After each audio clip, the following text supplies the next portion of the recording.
I would make a concerted effort to learn Japanese. Firstly, I would see if there are schools in the area that do night classes, language classes for foreigners, and then I would attend those very, very consistently. If that's not possible, then in addition to my private study with my books and my audio lessons, I would try to find a tutor who would be willing to tutor me privately, and I would do lessons with them very consistently. And if that's not possible, then what I would do is I would go out into the world and I would try to strike up as many conversations with Japanese people as possible. And I would do this through friendship with the skills that I possess and the hobbies that I'm into. I would try to build relationships that way. I've met a lot of people through tennis and through juggling and through bicycling and through violin. If I continue to do these things in Japan, I have to imagine that I would continue to meet people. And with those people, I would try to learn Japanese that way just by talking to them. I ended up, when I taught my ESL class in Grand Rapids, I ended up learning a little bit of Spanish just by being around speakers of Spanish. And I was amazed at that. I was actually able to make pretty good friends with my private student whose name was Santos. We had a number of good conversations actually about Honduras, where he was from. He taught me a little bit about the country, taught me a little bit about the food. He taught me some Spanish, and he learned English from me, and that was a really, really good experience. So yeah, just taking my hobbies into the world, the juggling and the tennis and the bicycling, and trying to meet people through those things while learning Japanese on my own or perhaps at a school. I think that would be the best way to integrate. Mhm. I think the best way to bond with anybody is to ask them what they're interested in. This has been the case with all of my tennis students, whoever they are, whatever age, whether they're adults or whether they're kids. I ask them what they're interested in, what their hobbies are, what they're doing outside of school.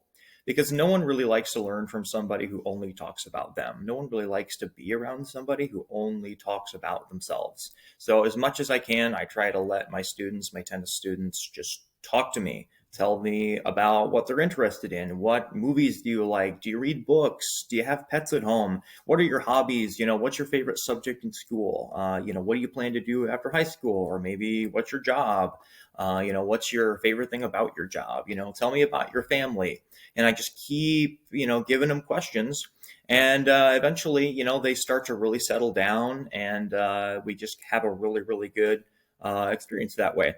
With students specifically, I think it's best to ask them what subject matters they're interested in, and that way, it has a more academic focus. If you know what they're interested in academically, is it history? Is it language? Is it math? A lot of my tennis students tell me they like math, and I joke that I'm horrible at math, which, is a little bit true. So I have them teach some math to me, tell me something about math that I don't know. And they love to do that. They love to say, oh yeah, did you know this? And I said, well, I don't know that.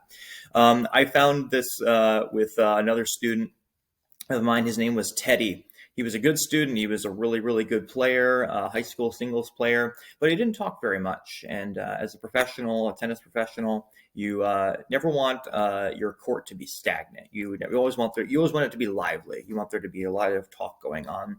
So I would ask him, again, about this or that subject. And finally, what I found he was really interested in was the U.S. presidency. And he had read biographies of all of the US presidents. So that was really, really cool to me. And I started asking him, okay, tell me about Calvin Coolidge.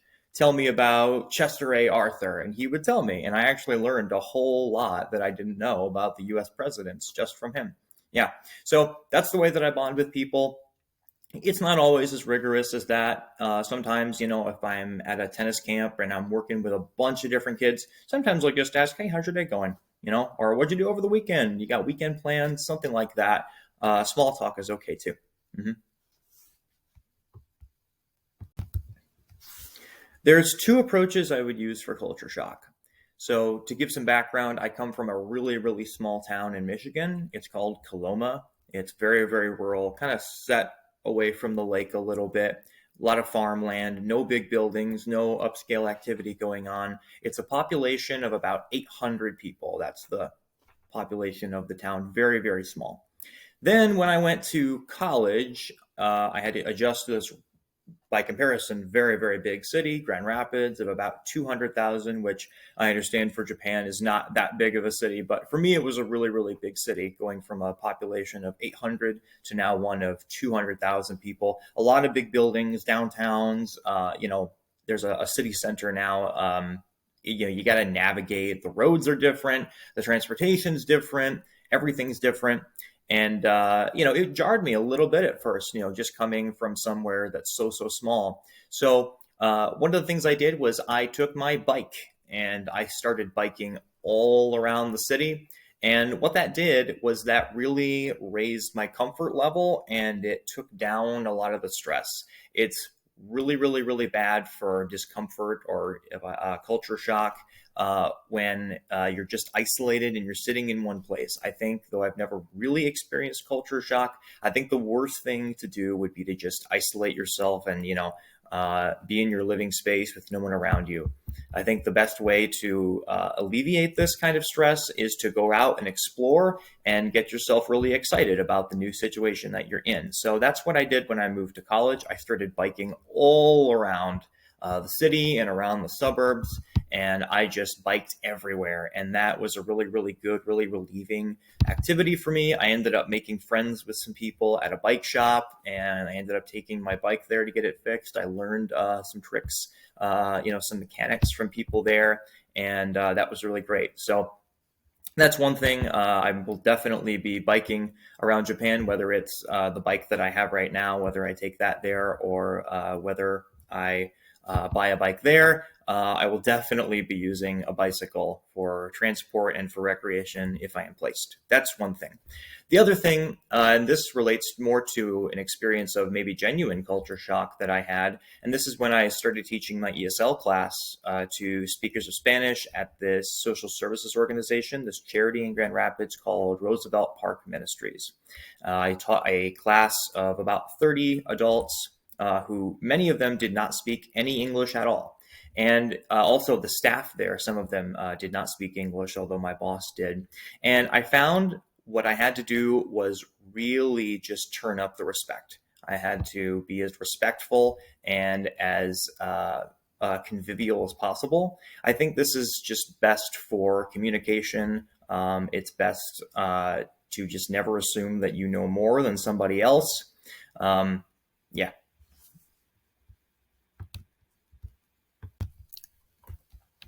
This was unquestionably one of the best, most rewarding experiences that I had as a college student. I expected it was going to be a positive experience. I didn't expect that it was going to be a really positive experience. I didn't expect it was going to be the kind of thing that would take a really good day that I was having and make it even better. I didn't expect that it was kind of going to be the kind of thing that would take a bad day that I was having and make it great. Anytime I walked out of that place, I left feeling better than when I walked in. It was a fantastic experience. The people were wonderful, very easy to talk to. My boss was really, really great. Her name was Jackie, and my students were fantastic. I ended up privately tutoring one of them. His name was Santos. I think I mentioned him. These were great people. I loved them. I also really liked teaching them. So at the start of my semester for an internship to fulfill a class requirement, I sent an email to the director of operations. I said, "Hi, I'm a student at Calvin. I do not speak any Spanish, but I'm wondering if I could help with your ESL classes."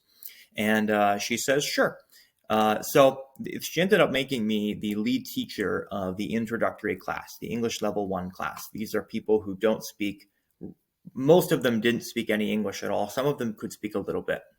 And it had been at that point a year since I had taken one semester of Spanish at Calvin, and I did not remember very much. So I had an assistant. His name was Nate, who could speak some Spanish, and together we were partners. I would give a little mini lecture, and then he would translate it, and then we would convert that concept, whatever was in the lecture, into a pair work exercise. So they would get up and make pairs, and then they would have a little mini conversation using the grammar points that we were just talking about. We did a lot of games. I have these tiles with letters on them, and we would mix them up and give them to different teams. And then we would say, okay, create words for things you would find on a beach, or create words for things you would find in a kitchen, or create words for animals. And then they would, with a timer, they would, create different words. And at the end, we would tally up and see which teams had the most, and we would keep going, changing the groups of letters. And they had a lot of fun with that. That game was called Categories. We played another game where I would start a sentence and they have to finish the sentence. But here's the rule. So let's say I start a sentence with the word the next word in the sentence has to start with one of the letters in the word the. So it has to start with either a T, an H, or an E. So if I write the word the on the board, the next word in the sentence has to start with either a T, an H, or an E. Maybe they might say elephant, the elephant. And then the next word in the sentence has to start with one of the letters in elephant. And you just keep going and you try to find the longest sentence that you can make. We did that. We did a lot of those games. We did a lot of visual exercises. If I was explaining prepositions, I remember doing this. I wrote a bunch of prepositions up on the board, and then I brought in a hat. And then I would say, where is the hat? So if the hat was on my head, they would say, the hat is on your head. And they have to answer in a complete sentence. And then I would take the hat and I would put it on the floor. The hat is on the floor. So it's the same preposition. Maybe I'd put it between my feet, and they would say, the hat is between your feet. And they have to answer using all the prepositions. And then I would draw a picture on the board, remember in one case I drew a picture of like a plane, like a yard with a house and a tree and cars and some stick figures. And then I would ask, okay, where is the boy? And they would say, the boy is under the tree. And then I would say, okay, where is the dog? The dog is between the two cars. And then we just kept going. And when they got really good at this, I would ask them to answer with two prepositional phrases. So where is the woman? The woman is in the house in the attic. And they would just keep doing this. And they got really, really good at some grammatical concepts through activities like these. So that was how I ran the classes. We did a lot of games. We did a lot of visual exercises, a lot of pair work. I tried to minimize lecturing. At the end of it, I was actually amazed. I was able to speak a little bit of Spanish. My assistant taught me some, and then my private student, Santos, taught me some. And I was able to call for attention in Spanish. I was able to give some directions. I was able to say what a word means.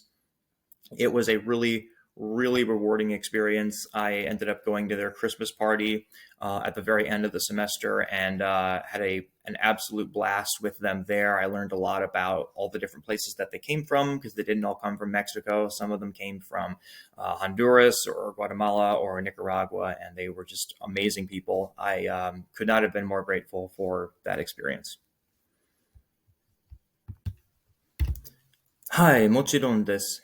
今は私の日本語はあまり良くないですが、毎日勉強しています。今は書くのが上手ないです。でも私の聞くのがいいです。So I learned about the JET program from my Japanese professor, who recommended it to me. She said, hey, I think this is something you would be interested in. And at that time, I was probably a little bit below the JLPT5 level. I started studying a little bit on my own in complement with my tutoring, which I did through a native speaker. Her name was Jessica. And then I also, of course, had the Japanese class, and I had my homework. I had these audio files that I would listen to that were lessons, and I continue to listen to those. I really, really love learning the language. I think it's very, very interesting. There's something different about learning Japanese as opposed to French or Spanish. When you learn French or Spanish as an English speaker, there's all of these words that look really, really similar to English words, and you can kind of guess what they mean.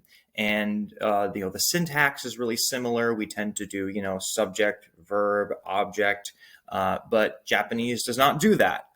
So not only is it an SOV language, so you go subject, object, verb rather than subject, verb, object. Everything is kind of backwards.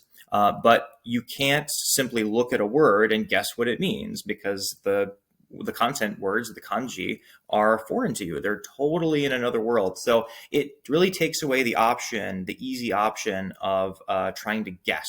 And instead, you actually have to try to think in that language, in Japanese. And it's much more difficult, but it's also much more rewarding and it's more interesting. So I find Japanese really, really interesting. I hope to one day be able to speak it very proficiently as a second language, depending on how long I am in Japan, if I'm placed. And even if I am not placed, I'm optimistic about my trajectory with it, learning wise. I listen to a lot of Japanese music. I, do video lessons, anything that I can find on YouTube. I have a bunch of books that my Japanese professor very kindly gave to me.